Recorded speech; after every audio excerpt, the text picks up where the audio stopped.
عجب روزی. سلام، خسته نباشی. خوش اومدید، بفرمایید.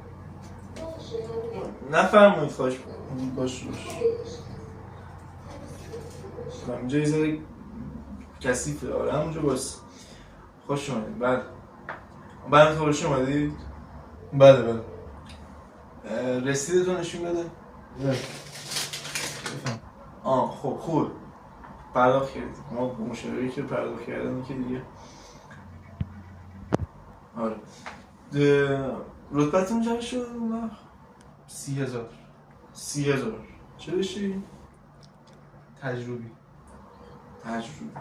حالا دولتی هم می‌خوای قبول شی؟ آره دولتی میخوام قبول بشم. قبولی دولتی خیلی راحت. چه رشتی؟ به رشته‌اش خیلی فکر مهمیه که دولتیه. قبولت میکنم. پس یعنی من قبوله. خیال راحت قبولی. دولتی من قبوله. برو خود خیال راحت باش. اصلا چیه یادش بزنم که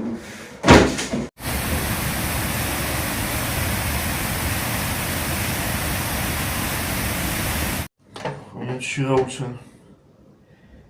شماره چیکار کرد؟